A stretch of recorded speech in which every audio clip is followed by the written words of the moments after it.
Baik, bismillahirrahmanirrahim. Assalamualaikum warahmatullahi wabarakatuh. Innal hamdalillah nahmaduhu wa nasta'inuhu wa nastaghfiruh wa natubu ilaihi wa na'udzu billahi min shururi anfusina wa min sayyiati a'malina. May yahdihillahu fala mudilla lahu wa may yudlil fala hadiya lahu. وأشهد أن لا إله إلا الله وحده لا شريك له وأشهد أن محمدا عبده ورسوله صلوات ربه وسلامه عليه وعلى آله وصحبه أجمعين أما بعد معاشر المسلمين والمسلمات أعزني الله وإياكم. Tidak henti-hentinya kita selalu bersyukur kepada Allah Azza wa Jalla, mengagungkan nama-namanya, membesarkan namanya, dan menggunakan nikmat-nikmat yang Allah berikan untuk beramal soleh, untuk mendekatkan diri kepada Allah Subhanahu wa ta'ala. Karena nikmat-nikmat yang Allah berikan kepada kita begitu banyak, bahkan tidak bisa kita hitung. Wa in ta'uddu ni'matallahi la tuhsuha. Seandainya kalian mau menghitung nikmat-nikmat Allah, kalian tidak akan mampu untuk menghitungnya. Maka wajib bagi kita untuk terus bersyukur kepada Allah Azza wa Jalla. Dan di antara nikmat yang kita rasakan adalah nikmat talabul ilmi, nikmat mempelajari ilmu agama. Ini adalah sebuah nikmat yang Allah berikan kepada setiap kita. Allah pilih orang-orang yang Allah kehendaki untuk Allah inginkan kebaikan padanya. Allah fahamkan mereka dalam urusan agama.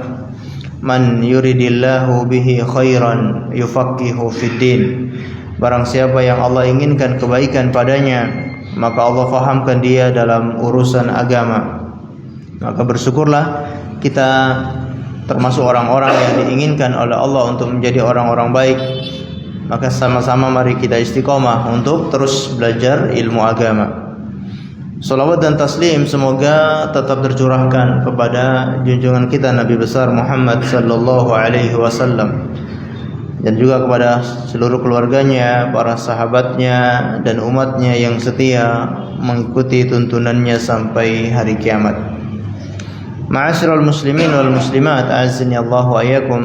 Seperti biasanya kita akan sama-sama mempelajari sebuah kitab yang agung, yaitu kitab At-Tauhid alladzi huwa haqqullahi 'alal 'abid.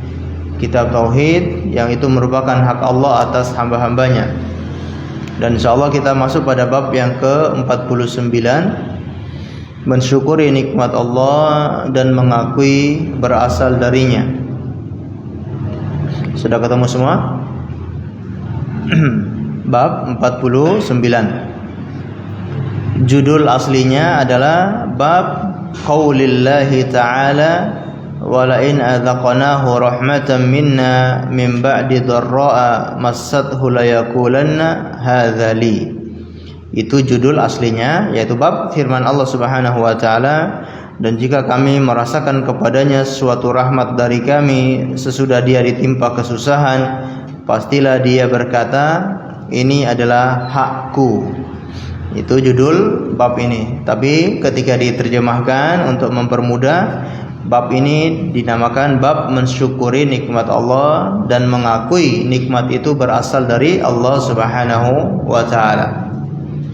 Dan ini menunjukkan kesempurnaan tauhid seseorang. Menunjukkan kesempurnaan tauhid seseorang, yaitu meyakini bahwa nikmat yang dia rasakan itu berasal dari Allah Subhanahu wa taala. Dia merasa dia tidak punya hak sama sekali untuk mendapatkan nikmat-nikmat itu. Nikmat-nikmat yang dia rasakan itu murni karunia Allah. Bukan karena kebaikan dia, bukan karena amalan soleh dia, atau bukan karena usaha maupun kerja keras dia.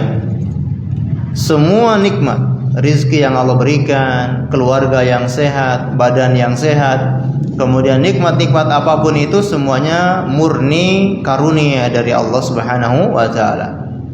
Maka jangan sampai ada orang yang merasa ini saya pantas mendapatkan ini. Nah, ini enggak boleh.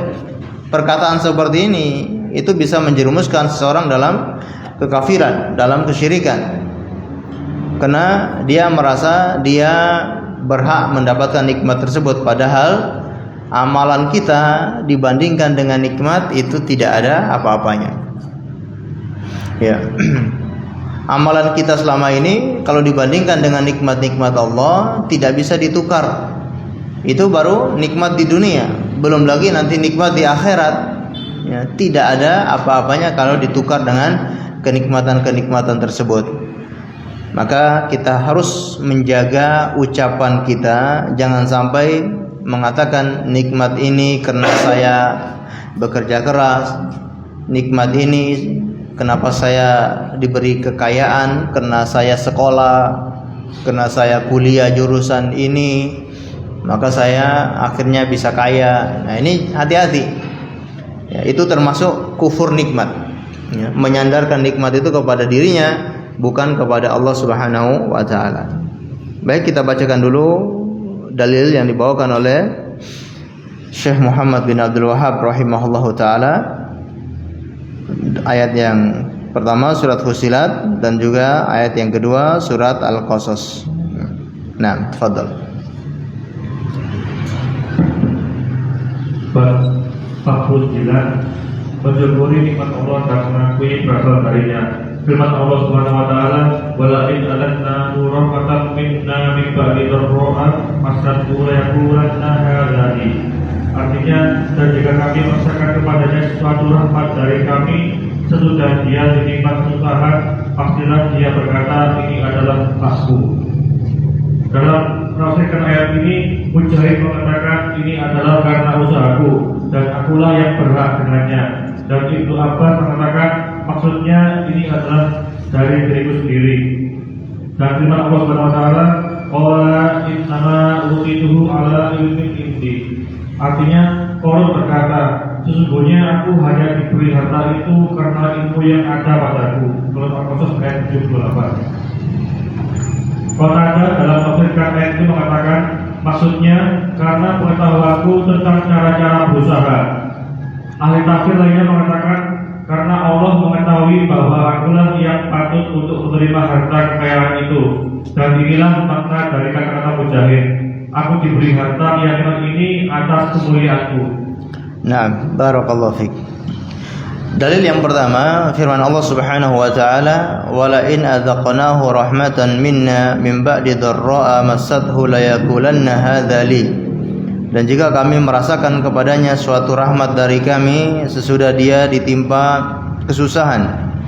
Ya, orang-orang kafir ya. Jadi ayat ini berbicara tentang orang-orang kafir yang apabila mereka diberi nikmat oleh Allah setelah mereka diberi musibah. Ketika ada musibah, kemudian Allah selamatkan mereka, Allah kasih nikmat kepada mereka, maka apa yang terjadi? Mereka mengatakan la yaqulanna hadza li. Nikmat yang saya rasakan itu murni usaha saya, ya, itu karena saya. Di sini para ulama tafsir mengatakan, ya, seperti Imam Mujahid muridnya sahabat Ibnu Abbas mengatakan ini adalah karena usahaku, ya. Jadi perkataan mereka hadzali, ini adalah hakku, maksudnya apa? Ini adalah karena usahaku dan akulah yang berhak dengannya, ya. Alias dia menganggap dia pantas mendapatkan kenikmatan tersebut. Dan juga penafsiran Ibnu Abbas mengatakan maksudnya ini adalah dari diriku sendiri, ya. Jadi dia menisbatkan kenikmatan itu kepada dirinya. Dialah yang menyebabkan nikmat itu datang kepadanya. Nah, ucapan-ucapan seperti ini adalah ucapan orang-orang kafir yang mereka kufur nikmat, ya. Jadi kufur nikmat itu diantaranya adalah tidak menyandarkan nikmat itu kepada Allah. Itu termasuk kufur nikmat. Harusnya ketika dikasih nikmat, dia sandarkan nikmat itu kepada Allah Subhanahu wa taala. Tapi justru mereka ini menyandarkan nikmat itu kepada diri mereka sendiri. Dan juga firman Allah Subhanahu wa taala, "Qala inna ma utituhu ala ilmin 'indi." Qarun berkata, sesungguhnya aku diberi harta itu karena ilmu yang ada pada diriku. Saya mendapatkan kekayaan ini karena ilmu saya, ya, karena kepandaian saya, kepintaran saya mengolah harta, kepintaran saya melihat peluang, kepintaran saya berinteraksi, melakukan bisnis dan seterusnya. Itulah yang membuat saya mendapatkan harta ini. Jadi dia menisbatkan harta yang dia dapatkan itu kepada dirinya, padahal semua kekayaan, semua nikmat itu berasal dari Allah Subhanahu wa taala. Qatadah dalam menafsirkan ayat ini mengatakan, ya, Qatadah Ibnu Da'amah As-Sadusi menafsirkan ayat ini mengatakan maksudnya karena pengetahuanku tentang cara-cara berusaha. Jadi Qarun itu dia mengatakan itu karena ilmu saya, alias ilmu apa? Ilmu untuk berbisnis, ya, ilmu untuk berusaha. Ya. Ahli tafsir yang lain mengatakan karena Allah mengetahui bahwa akulah yang patut untuk menerima harta kekayaan itu. Jadi perkataan Qarun ala ilmin indi itu karena ilmu saya, yaitu karena Allah tahu memang saya orang pantas mendapatkan itu, ya. Karena kekayaan ini pantas saya dapatkan, ya, bukan kepada orang lain, saya yang pantas. Nah, ini kan perkataan yang timbul dari kesombongan, ya, karena merasa dirinya sombong, orang lain itu tidak bisa menyaingi dirinya, maka dia mengatakan saya pantas, ya, karena saya begini-begini ya pantas, gitu ya. Nah, ini ucapan-ucapan yang merupakan mengkufuri nikmat Allah Subhanahu wa taala. Baik, ma'asyiral muslimin dan muslimat, a'azzani Allah wa iyyakum. Kalau kita berbicara tentang syukur, ya, syukur itu ibadah yang agung. Ya, syukur, ya, itu ibadah yang sangat agung. Sehingga agama itu hanya ada dua, sebagaimana kata Imam Ibnul Qayyim Al-Jauziyah rahimahullah taala, al-imanu nisfan, nisfu as-sabr wa nisfu asy-syukur. Iman itu cuma ada dua, ya, separuhnya itu sabar, separuhnya syukur. Jadi kalau orang itu bisa mendapatkan dua-dua ini, ya, dia mendapatkan kesempurnaan iman. Dia bisa bersyukur, kemudian ketika ditimpa musibah dia bisa bersabar. Nah, itulah orang-orang yang imannya sempurna, ya. Jadi betapa besar kedudukan syukur di dalam agama kita. Dan kita juga ingat para ulama sampai berbeda pendapat tentang apa? Siapa yang lebih mulia antara orang yang bersabar dan orang yang bersyukur. Nah, ini menunjukkan keutamaan syukur. Sampai berbeda pendapat siapa yang lebih mulia, orang yang bersabar atau orang yang bersyukur. Maksudnya orang kaya yang bersyukur dengan orang miskin yang bersabar, itu mana yang lebih utama? Dua-duanya, ya, sama-sama utama, ya. Masya Allah, ya. Jadi sampai para ulama itu mencari mana yang lebih utama, karena dua-duanya punya keutamaan yang besar. Orang bersabar, ya, orang miskin yang bersabar juga sangat punya keutamaan. Kemudian orang kaya yang bersyukur juga punya keutamaan. Namun kesimpulannya, kata Syekhul Islam Ibnu Taimiyah rahimahullah taala, yang paling utama adalah yang paling bertakwa di antara keduanya. Orang kaya yang paling bertakwa itulah yang lebih utama, ya. Orang miskin yang paling bersabar, yang paling bertakwa itulah yang lebih utama. Karena Allah Subhanahu wa taala berfirman, ya, Inna akramakum indallahi atqakum. Ya, sesungguhnya yang paling mulia di sisi Allah adalah yang paling bertakwa di antara kalian. Seandainya takwanya sama, ya sama. Seandainya takwanya sama antara orang kaya dan orang miskin, takwanya sama, berarti dua-duanya kedudukannya sama-sama mulia, tidak ada yang lebih mulia. Ya, karena kita tahu para sahabat ada yang kaya, ada yang miskin, ya. Dan mereka masing-masing mendapatkan keutamaan. Baik. Kemudian masalah syukur ini ya, karena sangat agung dan juga memang sangat sulit, sehingga banyak sekali manusia yang tidak sanggup bersyukur. Kalau diuji dengan kesulitan, kebanyakan manusia mampu bersabar. Tapi kalau diuji dengan kelapangan, diuji dengan kenikmatan, kebanyakan manusia tidak mampu bersyukur. Sehingga kata Allah Subhanahu wa taala, wa qalilum min ibadiyasy syakur. Ya, sedikit sekali dari hamba-hambaku yang mau bersyukur. Tapi kalau yang sabar itu banyak. Ya, yang mau nggak mau harus sabar, mau gimana lagi. Nah, makanya jangan dikira kenikmatan itu bukan ujian. Kenikmatan, ya, kelapangan, kekayaan itu semua juga ujian. Kata Allah Subhanahu wa taala dalam surat Al-Anbiya ayat 35, kullu nafsin dha'iqatul maut wa nabluukum bisyarri wal khairi fitnah wa ilaina turja'un. Ya, setiap jiwa itu akan merasakan kematian dan kami akan menguji kalian dengan kebaikan dan dengan keburukan itu sebagai fitnah, dan kepada kamilah kalian akan dikembalikan. Jadi Allah menguji manusia itu tidak hanya dengan fitnah, tidak hanya dengan keburukan, tapi juga dengan kebaikan-kebaikan. Dan banyak orang yang berhasil melewati kesulitan, tapi tidak banyak orang yang berhasil kalau melewati kesenangan. Ya. Makanya kalau dilihat paling banyak yang masuk surga itu orang-orang kaya atau orang-orang miskin? Orang-orang miskin. Ya. Kata Rasulullah SAW, ittala'tu fil jannah fara'aitu aktsaru ahluha al-fuqara. Aku melihat di dalam surga ternyata yang paling banyak penghuninya adalah fuqara, orang-orang fakir, orang-orang miskin. Itu yang paling banyak penghuni surga. Nah, ini menunjukkan banyak orang-orang kaya yang tidak berhasil melewati ujian tersebut. Ya. Nah. Baik.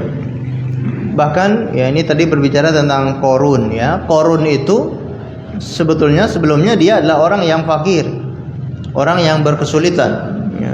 Dia mampu menghadapi kesulitan tersebut. Lalu dia minta kepada Nabi Musa alaihissalam untuk mendoakan kekayaan bagi dia, sehingga Allah uji dia dengan kekayaan. Begitu diuji dengan kekayaan, yang terjadi apa? Dia lupa kepada Allah Subhanahu wa taala. Dan begitulah kebanyakannya. Sebagian memberikan contoh seperti ya seekor monyet misalkan ketika berada di atas ketinggian, di atas pohon, kalau angin yang tiup itu sangat kencang, ya itu monyet nggak bisa jatuh. Dia akan pegang sekuat-kuatnya. Ya. Kalau anginnya bertiup sangat kencang, nggak mungkin jatuh. Tapi kalau anginnya bertiup sepoi-sepoi, anginnya tenang, ya pelan-pelan, monyet ini ngantuk. Begitu ngantuk, jatuh dia. Jadi seperti itulah. Ya. Kalau diuji dengan musibah, ya kadang-kadang kita mampu menghadapi. Tapi kalau begitu diuji dengan kenikmatan, ya lalai, ya. Sehingga banyak yang terjatuh. Baik. Kalau kita berbicara tentang syukur, ya di sini ada syarat-syarat orang itu bisa dikatakan bersyukur, ya. Syarat-syarat orang itu dikatakan bersyukur.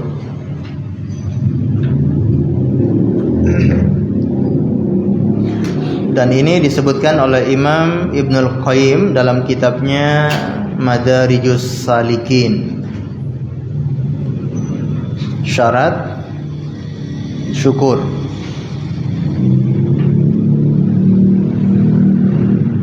Yaitu ada 3. Yang pertama, mengakui dalam hati.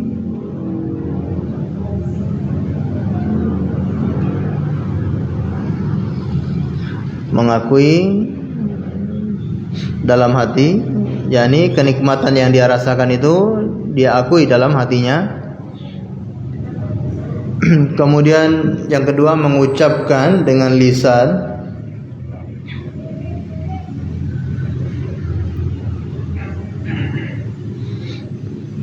Dan yang ketiga, bersyukur dengan al-jawarih, dengan anggota tubuh alias beramal.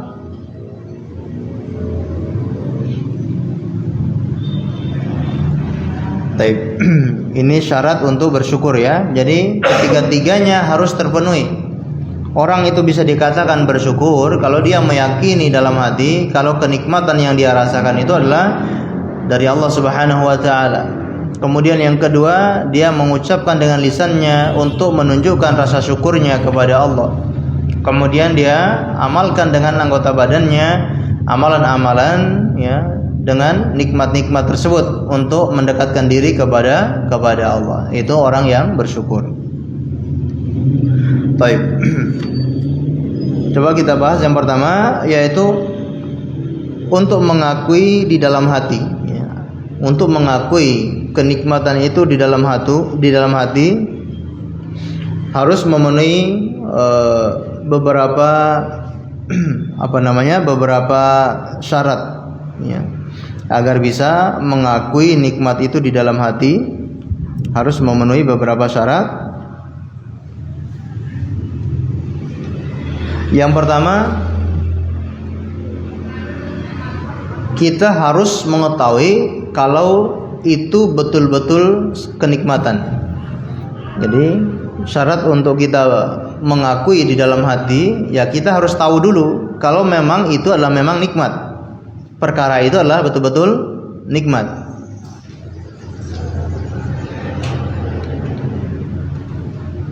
Karena kebanyakan manusia menganggap perkara itu bukan nikmat, padahal perkara itu adalah nikmat. Misalkan apa? Kebanyakan kita itu menganggap namanya nikmat itu seputar harta saja. Namanya nikmat itu seputar yang kita sukai saja atau yang kelihatan saja. Padahal banyak sekali di balik itu nikmat-nikmat Allah yang Allah berikan kepada kita. Ya, misalkan kesehatan. Ya, kesehatan ini nikmat atau tidak? Ini nikmat. Tapi kadang orang itu kadang sering mengeluh gara-gara mungkin uangnya tidak ada, atau sering mengeluh karena sulitnya cari kerja sulit atau penghasilannya terbatas. Padahal dia itu sedang merasakan nikmat yang sangat besar berupa apa? Kesehatan. Dan nikmat ini juga bisa kita bagi, ada nikmat duniawi, ada nikmat ukhrawi. Ya, nikmat duniawi ya seperti kesehatan. Kemudian urusannya dimudahkan sama Allah Subhanahu wa taala. Kemudian nikmat-nikmat yang lain ya, nikmat kesehatan, kemudian nikmat keluarga, istrinya solehah, anak-anaknya mudah diatur, anak-anaknya nurut, dianya sehat, istrinya sehat, anak-anaknya juga semuanya sehat. Nah, ini nikmat yang luar biasa. Jadi jangan kita menganggap nikmat itu hanya berupa uang. Nah, itu sangat terbatas sekali kalau nikmat itu hanya berupa uang. Berarti betapa sedikitnya nikmat itu kalau hanya dibatasi dengan uang saja. Ya. Orang itu bersyukur kalau dikasih misalkan dapat mobil. Nah, itu dia sangat bersyukur. Dia bisa sholat 5 waktu itu enggak bersyukur gitu ya. Dia bisa istiqomah ya, baca Quran ya, itu nikmat. Nikmat tadi duniawi sama ukhrawi ya. Ukhrawi itu adalah nikmat hidayah ya, yang Allah berikan kepada kita, bisa ngaji, bisa mendapatkan ilmu agama. Ini nikmat yang luar biasa yang harus disyukuri. Jangan ketika dapat yang besar-besar saja baru mau bersyukur ya. Baik. Nah, kadang-kala yang baru ini saja kita belum mengakui nikmat-nikmat tersebut ya. Ini baru yang pertama, baru syarat yang pertama yaitu mengakui nikmat. Itu saja kadang banyak orang yang sudah gagal. Banyak orang yang sudah gagal baru untuk mengakui kenikmatannya. Jadi nikmat Allah Subhanahu wa taala itu sangat banyak ya, udara yang kita hirup ya, ini Masya Allah. Kalau kita beli oksigen di rumah sakit ya nggak tahu berapa harganya ya, tapi ini kita hirup dengan gratis, Masya Allah ya. Memang kitalah yang sedikit bersyukur ya. Nikmat Allah itu sangat banyak, cuma kitanya saja yang sedikit bersyukur. Kalau kita lihat Nabi Ibrahim alaihissalam, Allah ceritakan tentang sifat beliau, yaitu apa? Syakiron li'an'umih. Ya, Nabi Ibrahim itu dalam surat Al-Nahl ayat 121, syakiron li'an'umih, yaitu Nabi Ibrahim bersyukur dengan nikmat-nikmat yang kecil sekalipun, ya. Li'an'um itu kata para ulama tafsir seperti Imam Asy-Syaukani, ya, yaitu sampai nikmat-nikmat yang kecil pun itu disyukuri oleh Nabi Ibrahim alaihissalam. Itu tadi ya, kita itu kadang-kala melihat nikmat yang besar-besar saja baru mau bersyukur, ya. Kalau nikmat-nikmat yang kecil tidak bersyukur. Begitu kita masuk ke dalam rumah, ya, duduk, masya Allah. Mungkin di luar hujan, ya, ketika masuk ke dalam rumah, masya Allah, bisa tempat berteduh, ya, ada tempat untuk berteduh dalam keadaan kondisi fisik sehat. Ya. Mungkin ada orang di luar sana yang belum punya rumah, ya, mungkin masih nebeng sama orang lain. Tapi kita dikasih rumah, walaupun mungkin hanya menyewa. Tapi inilah nikmat yang luar biasa. Ya. Setelah selesai makan misalkan, ya, kita duduk, alhamdulillah, ya, masya Allah kita diberi nikmat makan.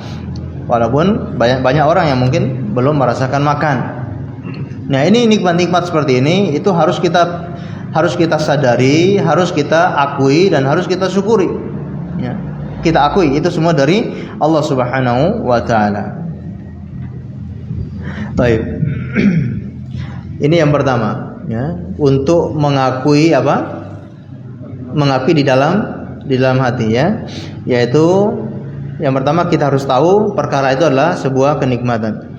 Yang kedua, kita harus mengetahui siapa yang memberi nikmat tersebut.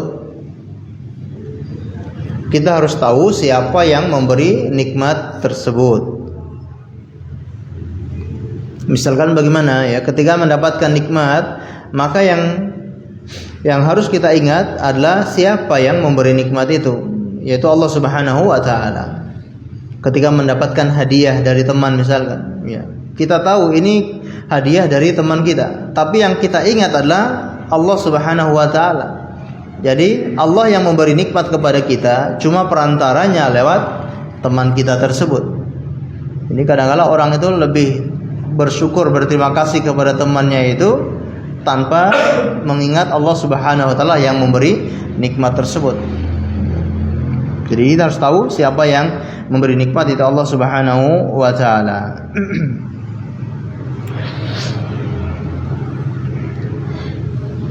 Kemudian, ya, jangan merasa kita ini pantas mendapatkan nikmat ini, ya. Yang ketiga, untuk meyakini dalam hati atau mengakui dalam hati, kita jangan merasa kita ini pantas mendapatkan nikmat tersebut.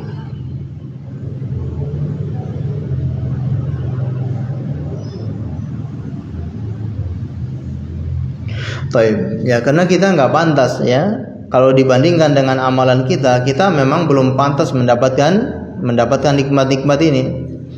Kalau kita punya orang karyawan, kemudian kita gaji dia, ya, sesuai dengan pekerjaannya. Gimana kalau karyawan kita itu bekerjanya tidak maksimal, ya, kadang masuk, kadang tidak, kadang rajin, kadang tidak, ya, kadang tidur-tiduran, kadang kerja. Kira-kira gimana kita menggaji karyawan tersebut? Ya, pasti kita akan potong gajinya, ya. Tapi Allah Subhanahu wa taala memberi nikmat kepada kita itu dengan sempurna. Padahal kita itu ibadahnya kadang-kala apa? Tidak sempurna. Salat, ya, kadang-kala tidak rajin, ya, tidak ikhlas atau kurang ikhlas kepada Allah. Tapi Allah selalu memberi nikmat itu dengan sempurna, tidak dikurangi sedikit pun nikmat-nikmat tersebut. Dan ini luar biasa. Bahkan tidak pantas kita merasa nikmat itu kita tidak boleh merasa pantas mendapatkan nikmat-nikmat tersebut, ya. Ini murni karena kebaikan Allah Subhanahu wa taala. Makanya dalam hadis disebutkan oleh Rasulullah SAW, ya, innakum, atau kalian semua tidak masuk surga karena amalan kalian. Kalian tidak masuk surga karena amalan kalian. Ya.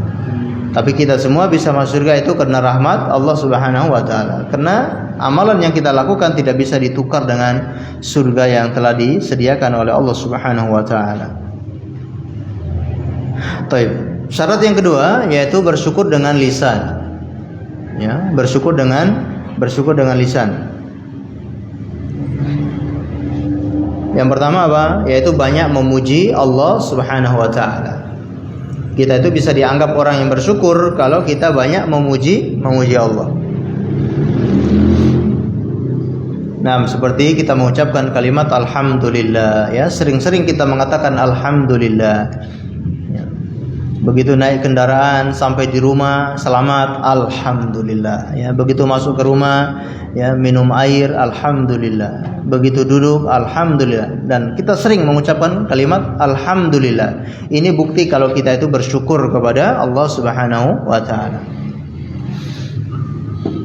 Atau yang lebih agak panjang alhamdulillahilladzi bi ni'matihi tatimmus sholihat, ya. Ini juga kalimat pujian kepada Allah Subhanahu wa taala.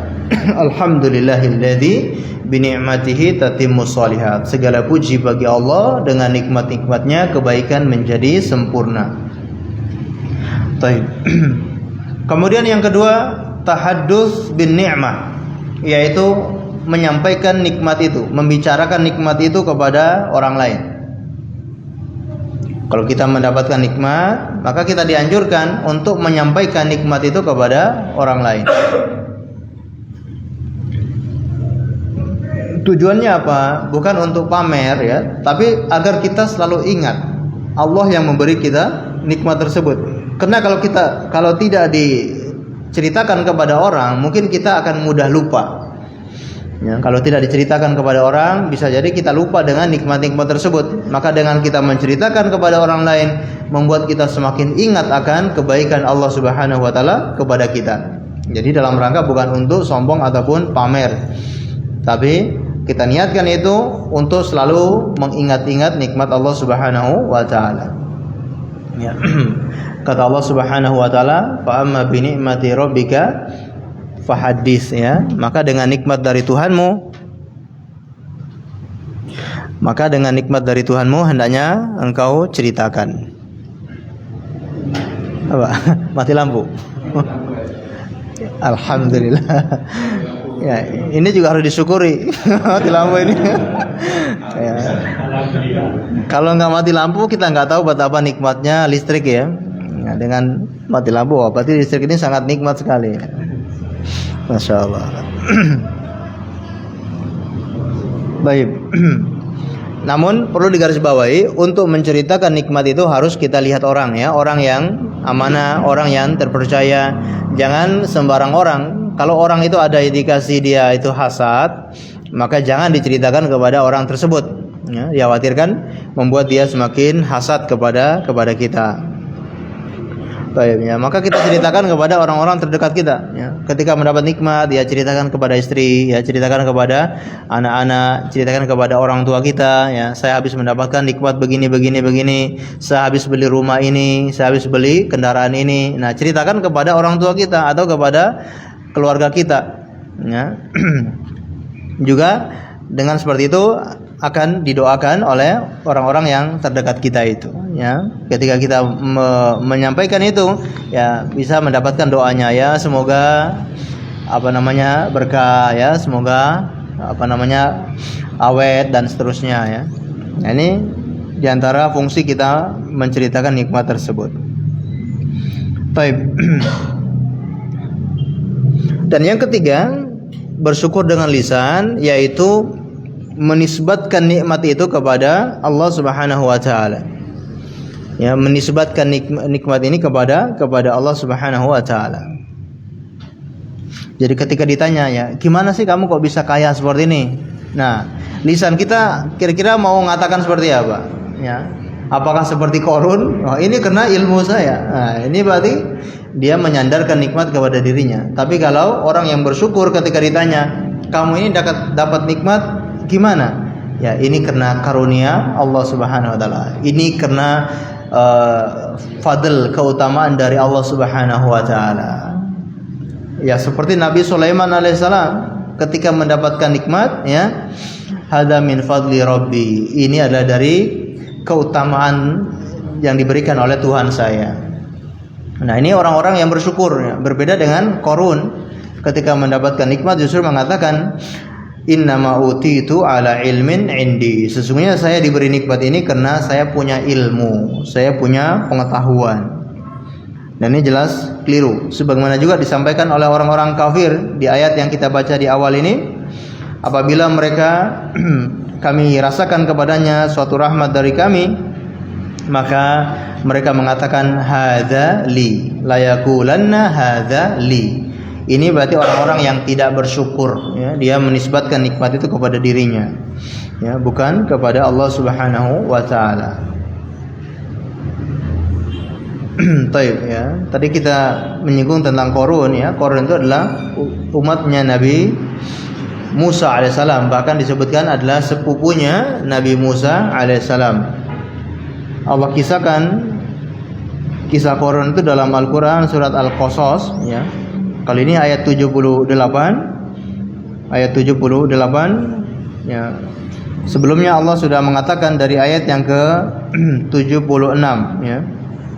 Inna Qaruna kana min qaumi Musa fabagha alaihim wa atainahu minal kunuzi ma inna mafatihahu latanu bil usbatin ulil quwwah id qala lahu qaumuhu la tafrah innallaha la yuhibbul farihin.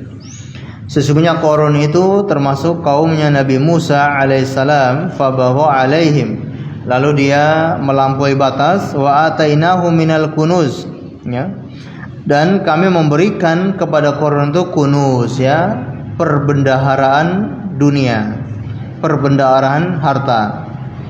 Inna mafatihahu latanu bil usbati ulil quwwah, ya, sampai-sampai kuncinya, gudangnya saja itu dipikul oleh orang-orang yang memiliki kekuatan, ya.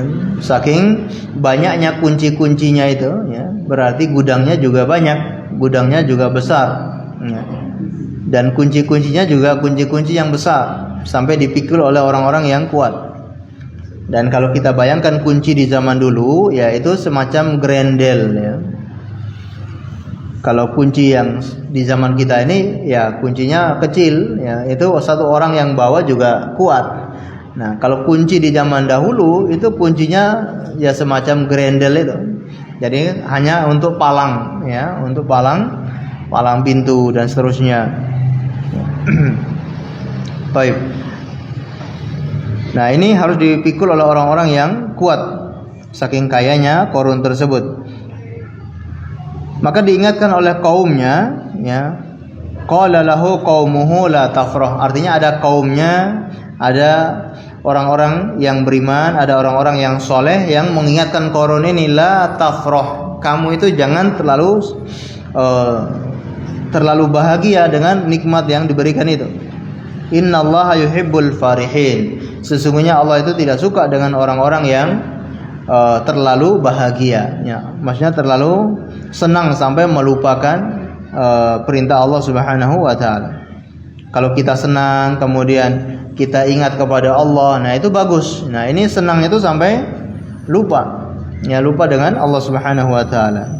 Lalu kata Allah, wabtaghi fima ataqallahu darul akhirah wa la tansa nasibaka minad dunya wa ahsin kama ahsanallahu ilaik wa la tabghil fasada fil ardi innallaha la yuhibbul mufsidin.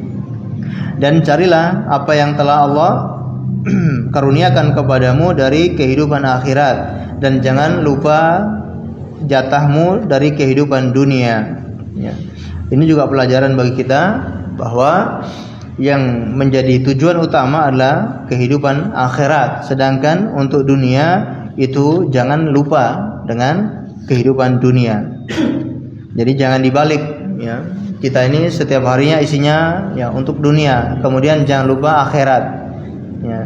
Gak apa-apa kamu kerja, gak apa-apa kamu cari uang, kamu berbisnis, tapi jangan lupa akhirat. Nah, ini keliru. Harusnya kamu harus ibadah, kamu harus sholat, kamu harus menuntut ilmu, kamu harus baca Quran. Tapi jangan lupa dunia, harusnya kan begitu. Nah sekarang kita ini kebanyakannya dibalik. Artinya saking lupanya orang dengan dunia, ya minimal kita katakan seperti itu ya. Karena saking orang itu lupa dengan akhirat, kita katakan itu minimal ya, minimal jangan lupa akhirat ya. Padahal kalau idealnya ya manusia itu harus mengejar akhirat dan jangan lupa dunia. Begitupun waktu untuk belajar ya, harusnya kita gunakan waktu itu untuk banyak menuntut ilmu. Jangan waktu digunakan untuk mencari dunia. Menuntut ilmunya apa? Jangan lupa menuntut ilmu. Harusnya harus terus menuntut ilmu, tapi jangan lupa kerja ya. Baik. Ketika diingatkan seperti ini ya, jangan menjadi orang yang sangat bahagia, menjadi orang yang sangat senang, karena Allah tidak suka kepada orang-orang yang sangat senang. Lalu apa kata Qarun? Qala inna ma utituhu ala ilmin indi. Ya, sesungguhnya aku ini dikasih harta karena ilmu yang saya miliki. Baik. Jadi Qarun ini punya dua keburukan. Yang pertama, dia merasa pantas mendapatkan nikmat tersebut. Yang kedua, dia menisbatkan nikmat itu kepada dirinya. Jadi yang pertama, dia merasa pantasnya. Kenapa saya mendapatkan nikmat itu? Karena saya punya ilmu, ya pantas saya mendapatkan nikmat itu. Kemudian dia menisbatkan bahwa nikmat itu adalah karena usaha dia, karena dia pandai untuk berusaha. Nah, itulah yang menyebabkan Allah Subhanahu wa taala membinasakan Qarun tersebut. Allah tenggelamkan ke dalam bumi beserta seluruh harta-hartanya tersebut. Ya. Baik. Yang ketiga yaitu bersyukur dengan anggota badan. Ya, bersyukur dengan anggota badan.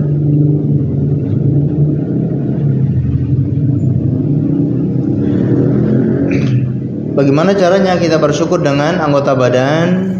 Yang pertama, menampakkan kenikmatan itu. Jadi bukti kalau kita itu bersyukur kepada Allah, ya kita tampakkan nikmat yang Allah berikan kepada kita. Disebutkan dalam sebuah hadis, suatu ketika Rasulullah SAW melihat seorang yang pakaiannya sangat buruk ya, pakaiannya itu sangat buruk, pakaiannya tidak layak untuk dipakai. Maka beliau bertanya kepada orang itu, hal laka min malin, apakah engkau itu punya harta, engkau dikasih harta oleh Allah? Qultu na'am. Orang ini mengatakan betul. Qala min ayil mal, ya, harta apa itu? Maka dia menjawab, min kulli qat'atan ya Allah. Allah sudah kasih saya berbagai harta. Jadi bukan cuma satu harta saja, tapi berbagai jenis harta Allah kasih kepada orang ini. Minasyain wal ibil, baik dari kambing, kemudian dari ibil, yaitu dari unta. Berarti orang ini termasuk orang yang mampu, tapi pakaiannya ternyata pakaian yang tidak layak. Maka kata Rasulullah SAW, idza ataqallahu malan falyura atharu ni'matullahi wa karamatihi alaik.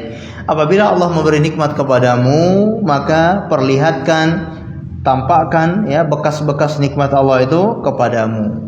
Perlihatkan asarnya, bekasnya nikmat Allah itu kepada kita.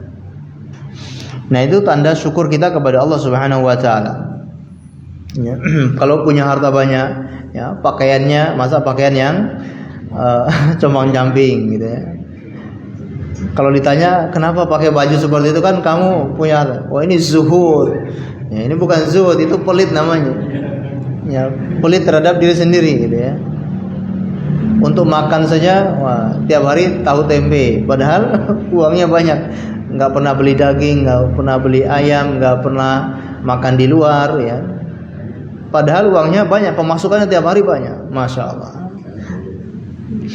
Ya, kalau ditanya alasannya selalu ya itu zuhud, nggak mau berlebihan. Betul ya, kalau terlalu berlebihan juga dilarang ya, tidak boleh berlebihan, tapi jangan sampai juga sangat jomplang Kalau Allah kasih kita nikmat, maka tampakkan nikmat tersebut. Ya, termasuk juga ada orang yang suka mengeluh, ya, saya ini usahanya sulit, ya. Hari-hari ini pemasukannya berkurang, padahal pemasukannya tiap hari sudah sangat banyak. Tapi kemana-mana ceritanya selalu mengeluh kepada orang. Ini sulit, ini pemerintah, bahkan pemerintahnya disalah-salahkan, ya. Wah, ini pemerintahnya, wah ini gas LPG. Padahal orangnya mampu. Masya Allah, gitu ya. Ini harus ditampakkan, ya, tampakkan nikmat Allah itu. Nah, ini juga untuk untuk membuat kita selalu ingat dengan nikmat Allah Subhanahu wa taala. Jadi seperti ada kisah, ya, seorang yang zuhud, istilahnya dia zuhud, kemana-mana bawa bantal, pakaiannya compang-camping, makannya mengandalkan orang, kalau dikasih baru dia makan, dan dia kemana-mana bawa bantal, tidur pakai bantal tersebut. Begitu sampai meninggal dunia, dibuka bantal isinya emas semua. Emas semua bantalnya, tapi kemana-mana minta-minta, ya. Nasallahu salamul afiyah. Baik. Yang kedua, nikmat tersebut digunakan untuk mendekatkan diri kepada Allah Subhanahu wa taala. Ini bukti kita bersyukur dengan anggota badan. Gunakan nikmat itu untuk mendekatkan diri kepada Allah Subhanahu wa taala. Kalau kita dikasih harta, maka gunakan untuk bersedekah, ya, gunakan untuk membantu orang lain dengan harta itu. Kemudian gunakan untuk ibadah-ibadah yang memang butuh harta, ibadah haji, ibadah umroh, ibadah kurban. Nah, ini bukti kalau kita itu bersyukur kepada Allah Subhanahu wa taala.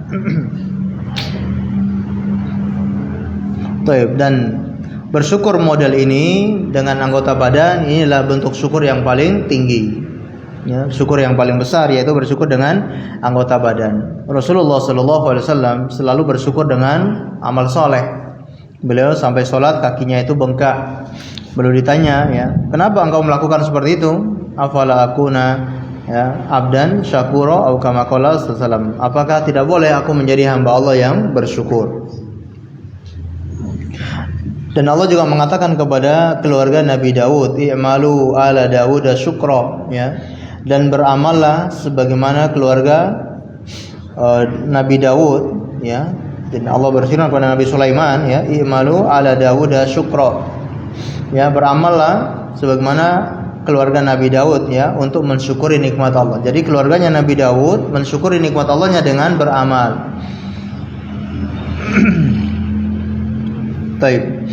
Kemudian, ya, tentunya jangan gunakan nikmat itu untuk berbuat maksiat, ya. Ketika kita dikasih nikmat, maka jangan kita gunakan untuk berbuat maksiat.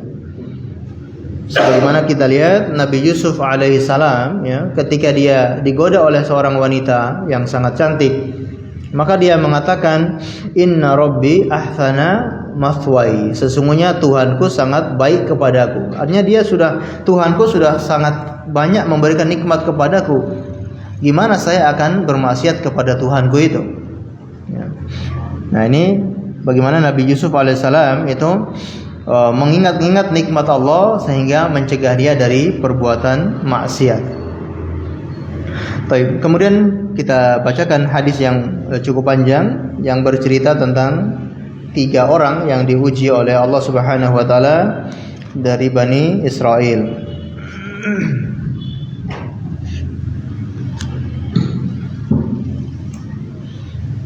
Diriwayatkan dari Abu Hurairah radhiyallahu anhu bahwa ia mendengar Rasulullah sallallahu alaihi wasallam bersabda, inna salasatan min Bani Israil Abu Rasul Akroha wa Akmar wa aradallahu ayyaba daliyahu fa'ahasa ilaihim malakan fa'akal Abu Rasul faqala ayyu syai'in ahabbu ilaih qala launun hasanun wa jildun hasanun wa yadhhabu anni alladhi qadirani annasu bihi qala famasahu padahada anhu qadaruhu fa'tiya launan hasanan wa jildan hasanan qala fa ayyul mali ahabbu ilaih qala al-iblu abil baqar. Syakra Ishaq. fa'utiya naqatan usra faqala barakallahu laka fiha qala fa'atal aqra'a faqala ayyu shay'in ahabbu ilaik qala sya'rus hasanus wa yadhhabu anni alladhi qad qadirani an-nasu bihi famasahu wa dhahaba anhu qadaruhu wa utiya sya'ran hasanah faqala ayyul mali ahabbu ilaik qala al-aqwaru awil ibilu fa'utiya baqaratan hamilan qala barakallahu laka fiha fa'atal a'ma faqala ayyu shay'in ahabbu ilaik qala ayyarudallahu ilaik basari fa'absira bihin nas famasarahu faradallahu ilaihi basarahu qala fa'ayyul mali ahabbu ilaik qala al-ghanam fa'utiya syatan walidan fa'udkida hadani wawalada hada fakana lihada wadid minal ibili walihada wadid minal bakori walihada wadid minal ghanam. Artinya sesungguhnya ada 3 orang dari Bani Israel, yaitu penderita lepra, orang berkepala botak dan orang buta. Allah ingin menguji mereka bertiga, maka diutuslah kepada mereka seorang malaikat. Pertama, datanglah malaikat itu kepada si penderita lepra dan bertanya kepadanya, apakah sesuatu yang paling kamu inginkan? Ia menjawab, rupa yang elok, kulit yang indah, dan penyakit yang menyedihkan orang-orang ini hilang dari tubuhku. Maka diusaplah penderita lepra itu dan hilanglah penyakit yang dideritanya, serta diberilah ia rupa yang elok dan kulit yang indah. Malaikat pun bertanya lagi kepadanya, lalu kekayaan apa yang paling kamu senangi? Jawabnya, unta atau sapi. Ishak perawi ragu-ragu antara unta atau sapi. Maka diberilah ia seekor unta yang bunting dan didoakan, semoga Allah melimpahkan berkahnya kepadamu dengan unta ini. Kemudian malaikat itu mendatangi orang berkepala botak dan bertanya kepadanya, apakah sesuatu yang paling kamu inginkan? Ia menjawab, rambut yang indah dan hilang dari kepalaku apa yang telah menjadikan orang-orang. Maka diusaplah kepalanya dan ketika itu hilanglah penyakitnya serta diberilah ia rambut yang indah. Malaikat itu bertanya lagi kepadanya, kekayaan apa yang paling kamu senangi? Jawabnya, sapi atau unta. Maka diberilah ia seekor sapi bunting dan didoakan, semoga Allah melimpahkan berkahnya kepadamu dengan sapi ini. Selanjutnya malaikat tadi mendatangi si buta dan bertanya kepadanya, apakah sesuatu yang paling kamu inginkan? Ia menjawab, semoga Allah berkenan untuk mengembalikan penglihatanku sehingga aku dapat melihat orang-orang. Maka diusaplah wajahnya dan ketika itu Allah mengembalikan penglihatannya. Malaikat pun bertanya kepadanya, lalu kekayaan apa yang paling kamu senangi? Jawabnya, kambing. Maka diberilah ia seekor kambing bunting. Lalu berkembangbiaklah unta, sapi, dan kambing tersebut, sehingga yang pertama mempunyai selambah unta, yang kedua mempunyai selambah sapi, dan yang ketiga mempunyai selambah kambing. Sabda Nabi Sallallahu Alaihi Wasallam selanjutnya, "Summa innahu ada tabarrusa fi suratihi wa hayatihi." Qala rajulun miskinun qadin qatahat biyal jibalu fi safari. Qala balagha lil yawma illa billahi summa bika. As'aluka billahi a'taka laut dan hasana wal jildal hasana wal mala ba'iran ataballagu bihi fi safari. Faqala al-huququ kathiratun. Faqala lahu ka'anni a'rifuka alam takun awrasa yang adarukan nas. Fakirun fa'taqawahul mala. Faqala innama warisu hadal mala kabirun an kabirin. Faqala in kuntu kadiban fasayyaraka Allahu ila ma kuntu. Qala wa atal aqra'a fi suratihi.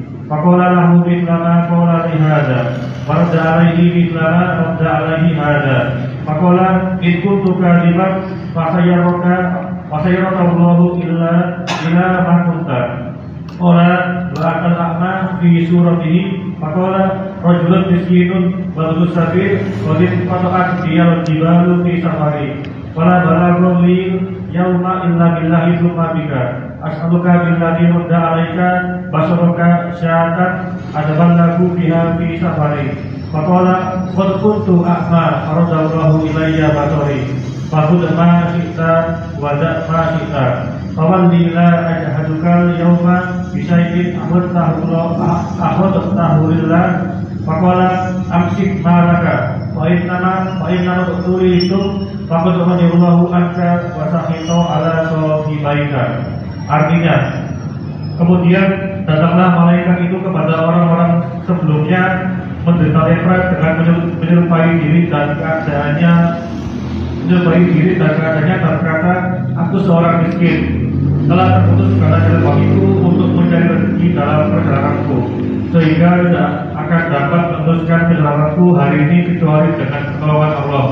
Kemudian dengan pertolongan Anda, demi Allah yang telah memberi Anda rupa yang elok, kulit yang indah dan kekayaan ini, aku minta kepada Anda seekor unta saja untuk bekal melanjutkan perjalananku. Tetapi dijawab, hak atau tambahanku banyak. Malaikat yang menyerupai orang penderita lepra itu pun berkata kepadanya, sepertinya aku mengenal Anda. Bukankah Anda ini yang dulu menderita lepra?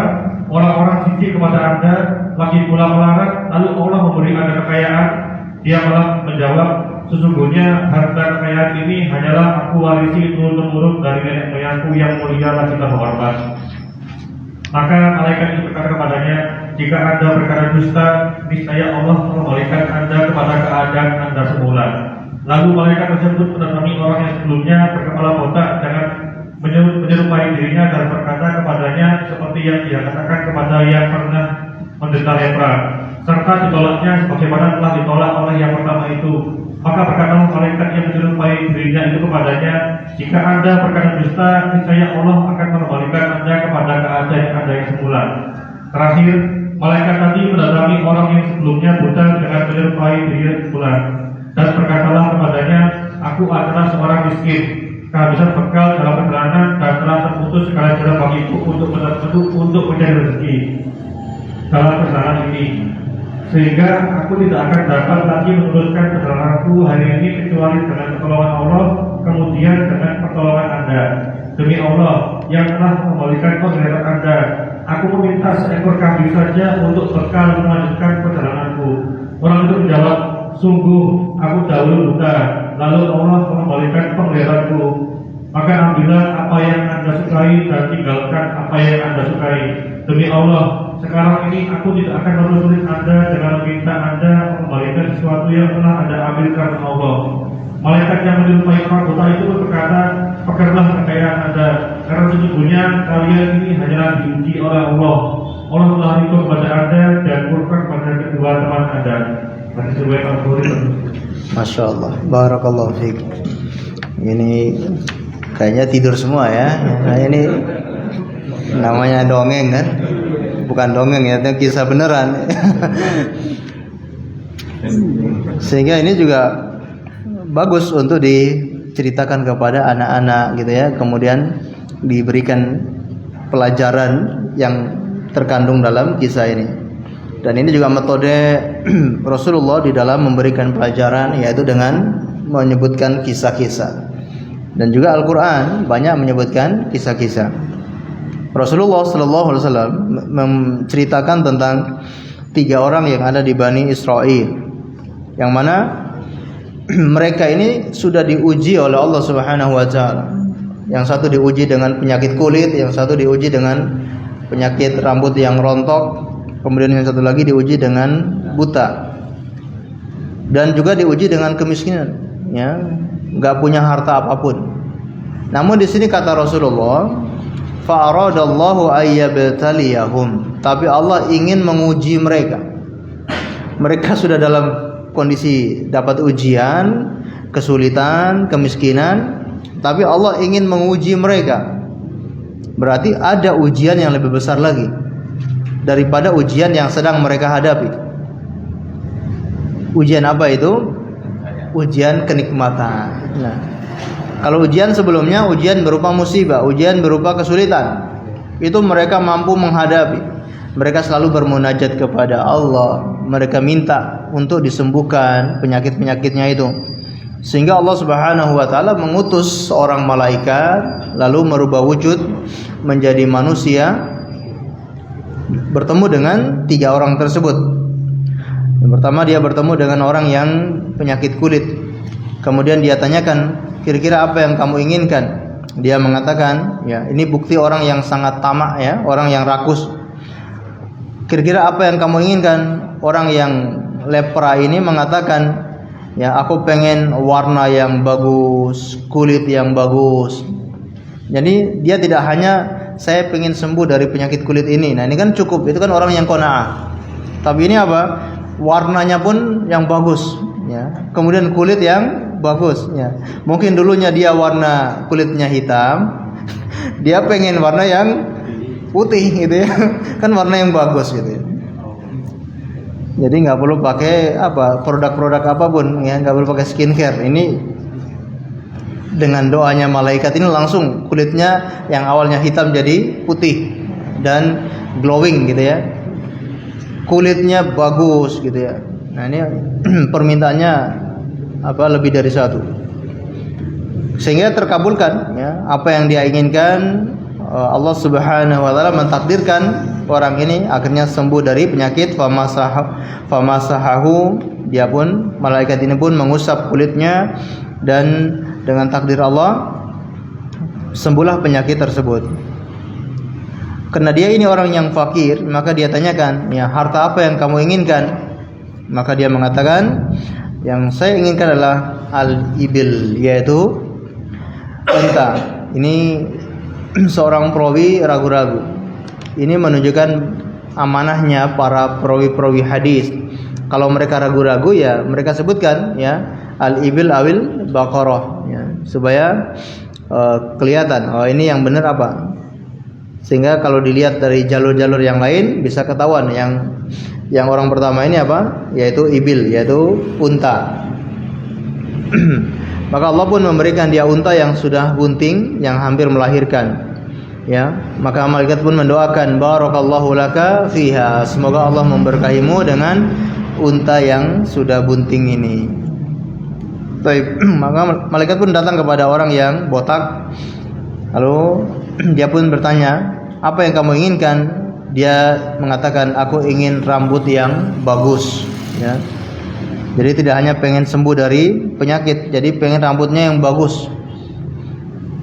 Ya mungkin rambut sebelumnya misalkan keriting, pengen lurus, ya. Jadi nggak perlu rebonding. Walaupun ya tergantung, ya, suka-suka orang, ya. Kadang orang lebih suka dikeritingin atau ada yang lebih suka dilurus gitu. Taib. Sehingga malaikat ini pun mengusap kepalanya, kemudian dia pun sembuh dari penyakit tersebut. Lalu dia bertanya, apa yang kamu inginkan? Maka orang ini mengatakan dia ingin baqarah, yaitu ingin sapi. Dia dikasih sapi yang sudah mau melahirkan, yang hamilan. Lalu malaikat berdoa kepadanya, barakallahu laka fiha, semoga Allah memberkahimu dengan sapi tersebut. Taib. Dari sini bisa kita ambil pelajaran, ya. Termasuk doanya malaikat itu doa yang makbul, doa yang dikabulkan oleh Allah Subhanahu wa taala. Setelah malaikat ini memberikan seekor sapi, kemudian malaikat mendoakan orang ini agar diberkahi sehingga dia memiliki sapi yang banyak. Begitupun yang pertama memiliki unta yang banyak. Namun kembali lagi, itu semua adalah ujian dari Allah Subhanahu wa taala. Lalu dia mendatangi orang yang buta, lalu dia bertanya, apa yang kamu inginkan? Dia mengatakan, aku ingin ayyarudallahu ilayya basari. Nah ini orang yang qanaah.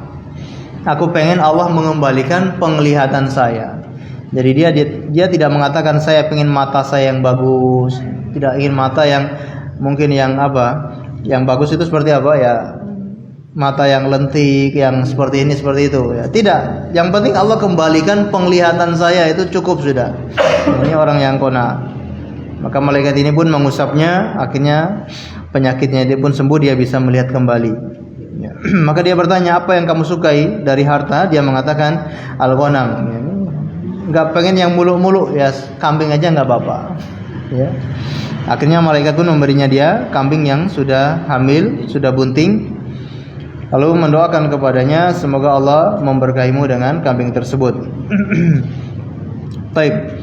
Kemudian berlalu masa yang, ya, cukup lama, karena ini dikasih unta, sapi, kambing yang bunting. Kemudian berlalu waktu yang lama sehingga berkembang biak menjadi sangat banyak, ya.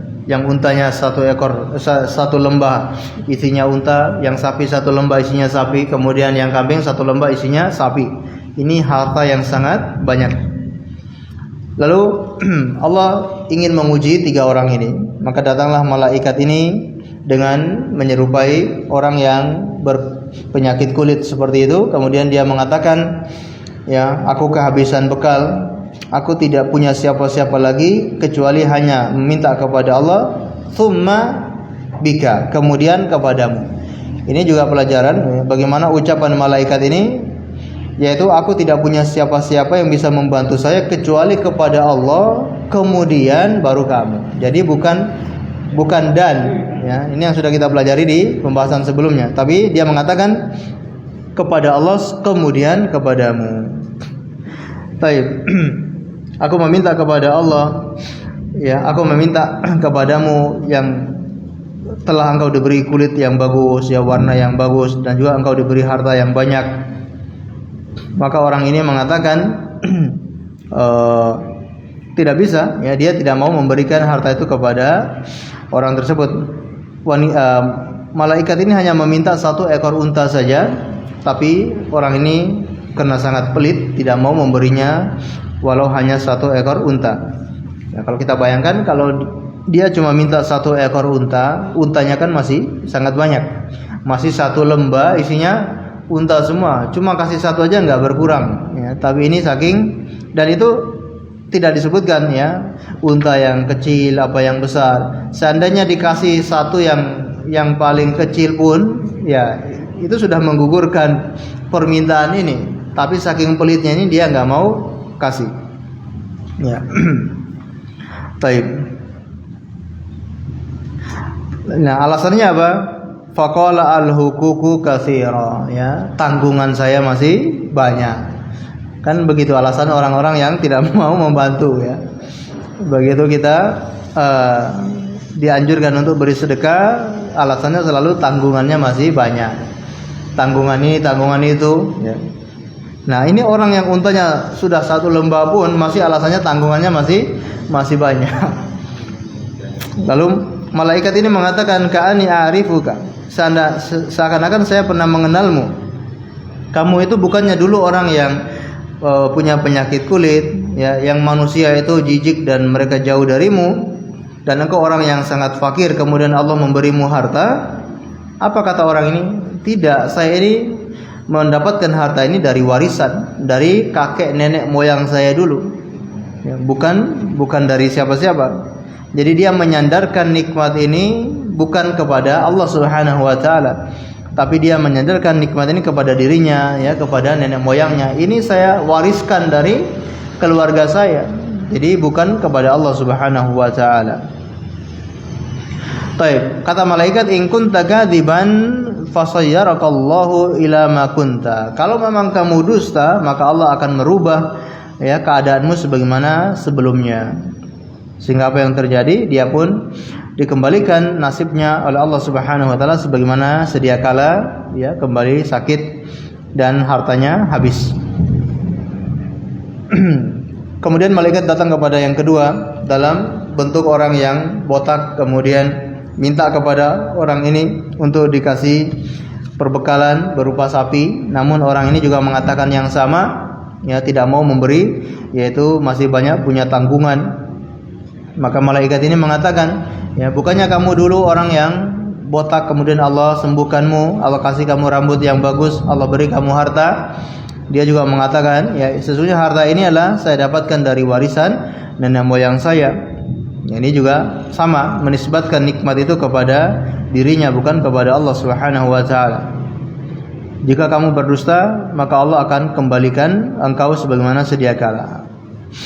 Kemudian malaikat datang kepada orang yang ketiga, yaitu orang yang buta, dalam bentuk, ya, dalam rupa orang yang buta. Maka dia mengatakan, aku adalah Ibnu Sabil, qad inqata'at bi al-hibal fi safari fala balaghali al-yaum illa billah thumma bik. Aku tidak memiliki apapun, aku kehabisan bekal. Tidak ada orang yang bisa saya minta kecuali kepada Allah, kemudian kepadamu. As'aluka billadzi radda 'alaika basarak. Aku minta kepadamu yang telah mengembalikan penglihatanmu. Maka dia minta ya dengan menyebut nama Allah ya. Dia minta artinya sangat sungguh-sungguh. Harusnya kalau ada orang yang minta dengan menyebut nama Allah gitu ya. Saya minta dengan nama Allah yang telah mengembalikan penglihatan kepadamu. Aku minta 1 ekor kambing saja ya untuk bisa perbekalan perjalanan saya. Faqala qad kunta a'ma faraddallah. Dia mengakui nikmat Allah yang dia berikan kepadanya. Ya, saya dulu adalah orang yang buta, kemudian Allah kembalikan penglihatan saya. Faqud ma syi'ta wa da' ma syi'ta. Maka ambil sesukamu ya, yang pengen kamu tinggalkan berapa terserah sesuka kamu. Masya Allah, ini orang yang betul-betul soleh, yang dia tahu kalau nikmat itu datang dari Allah Subhanahu wa ta'ala. Ketika ada orang yang sulit, yang memerlukan bantuan, maka dia mengatakan ambil sesukamu ya, mau tinggalkan berapa terserah ya. Ini orang yang betul-betul qanaah dan dia yakin rezeki itu dari Allah Subhanahu wa ta'ala ya. Mau ambil sampai habis juga nggak masalah. Kira-kira ada yang mampu seperti itu ya, Allahu alam ya. Iman kita ini ya tidak sampai seperti itu. Taib. Fa wallahi la ajhaduka al-yawm bi syai'in akhadtahu lillah faqala amsik malak fa inna ma ubtulitum qad radiyallahu anka wa sahita ala sahibaika. Ya, kata orang ini, demi Allah aku tidak akan menyusahkanmu, aku akan mempermudah urusanmu hari ini. Maka kata malaikat, ya ambil hartamu ya, pegang hartamu. Sesungguhnya aku ini hanyalah ujian kepada kalian, dan Allah telah meridhoi kamu dan Allah telah murka kepada 2 orang saudaramu. Ma'asyiral muslimin dan muslimat, a'azzani Allah wa iyyakum ya. Ini kisah yang ma'ruf, yang sering kita dengar, namun memiliki banyak sekali hikmah ya. Di antaranya yaitu menisbatkan nikmat itu kepada Allah Subhanahu wa ta'ala, bukti orang yang bersyukur. Kemudian kalau kita memiliki sifat qanaah, itu akan membantu untuk bersyukur kepada Allah Subhanahu wa ta'ala.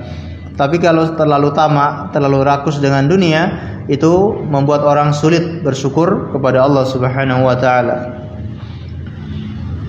Kemudian Allah menguji manusia itu kadang-kala dengan kesulitan, kadang-kala dengan kenikmatan.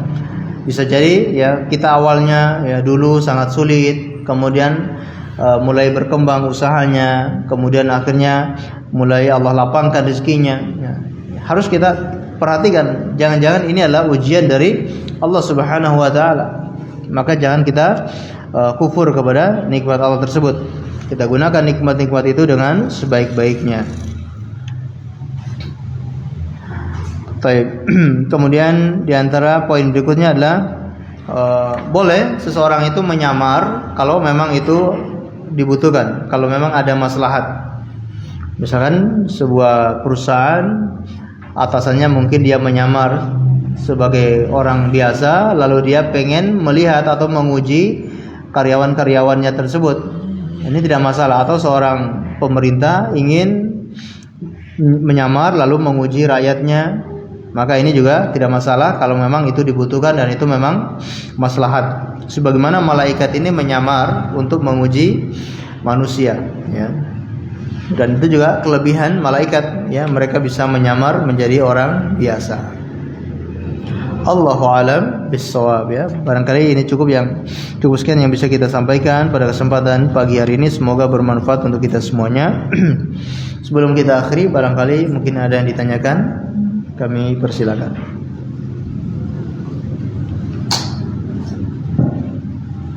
Nah, Assalamualaikum Ustaz, pertanyaan. Waalaikumsalam. Dalam suatu hadis kan disebutkan bahwa Rasulullah SAW itu memerintahkan kita untuk melihat orang yang di bawah kita dalam urusan dunia, Ustaz, agar kita lebih bersyukur. Namun dalam menjalani kehidupan ini, dalam kita mencari nafkah, mencari rezeki ini, kita lebih seringnya melihat dan berkumpul dengan orang-orang yang di atas kita, dengan dari mungkin kita agar termotivasi dan mungkin orang mengatakan bahwa kalau kita sering-sering berkumpul sama orang miskin, nanti kita nggak kaya-kaya, kita nggak bakal termotivasi. Nah, intinya bagaimana kita memperhatikan perintah Rasulullah untuk melihat orang di bawah kita dengan kita itu termotivasi melihat orang yang di atas kita, Ustaz. Baik, barakallahu fiik. Nah, itu adalah hadis yang sahih, ya. Undur ila ma asfala minkum. Lihatlah orang yang lebih rendah daripada kalian atau orang yang ada di bawah kalian, dan jangan kalian melihat orang yang ada di atas kalian, karena itu lebih membuat kalian bersyukur dengan nikmat-nikmat Allah Subhanahu wa taala. Baik. Bagaimana kita menggabungkan dengan kita perlu meniru, kita pengen kaya misalkan, ya, jadi meniru orang-orang yang sudah sukses, ya, dalam urusan dunia.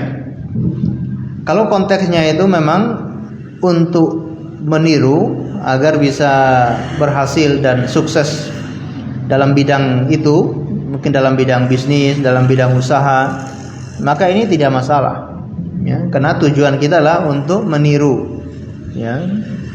Tujuan kita untuk meniru, kemudian mengambil ilmu bagaimana caranya untuk bisa mendapatkan kesuksesan dalam bidang tertentu atau dalam usaha tertentu. Adapun dalam masalah mensyukuri nikmat Allah, maka kita harus melihat kepada orang yang lebih di bawah kita, ya. Ketika kita sedang mendapatkan ujian misalkan, maka yang kita lihat adalah orang yang ada di bawah kita. Ketika kita ditimpa kesulitan, maka yang kita lihat orang-orang yang ada di bawah kita. Ketika kita ditimpa musibah, ya kita lihat orang-orang yang ada di bawah kita. Jangan melihat orang-orang yang ada di atas kita. Karena itu lebih membuat kita selalu bersyukur dengan nikmat Allah Subhanahu wa taala.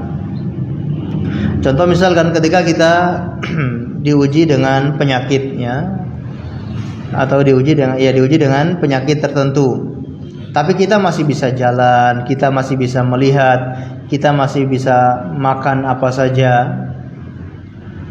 Taib. Lalu kita melihat kepada orang yang lebih parah penyakitnya dari kita, ya. Mungkin ada saudara kita atau ada teman kita yang mungkin untuk jalan saja sudah kesulitan, ya, sudah kesulitan untuk berjalan. Ya, penglihatannya sudah sangat kabur, ya, sudah sangat sulit untuk melihat. Nah, kita ketika melihat seperti itu membuat semakin bersyukur kepada Allah Subhanahu wa taala. Ketika kita mendapatkan musibah, ya, misalkan, maka kita lihat orang-orang yang lebih parah musibahnya daripada kita. Ya. Mungkin kita usahanya gagal, ya, usahanya gagal.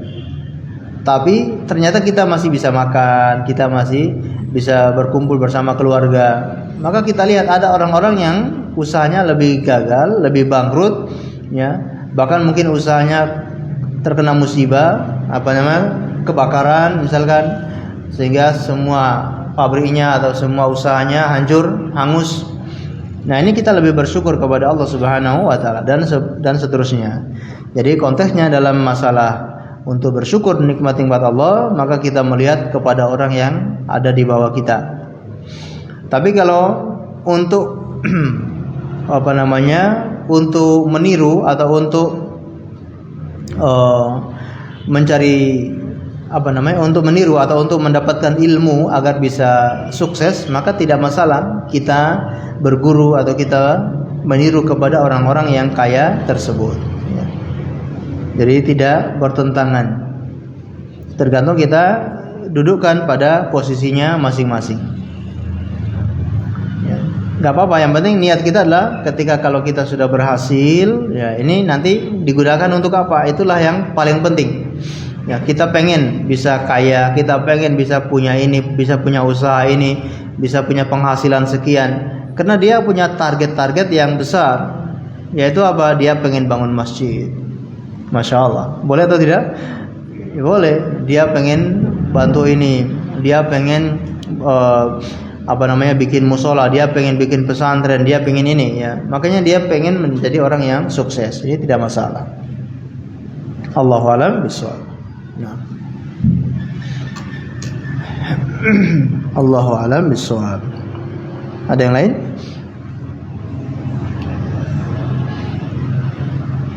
Baik. Kalau tidak ada, kita akhiri dengan membaca doa kafaratul majlis.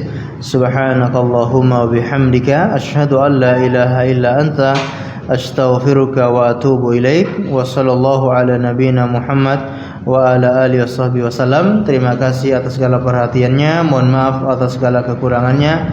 Assalamualaikum warahmatullahi wabarakatuh. Waalaikumsalam warahmatullahi wabarakatuh.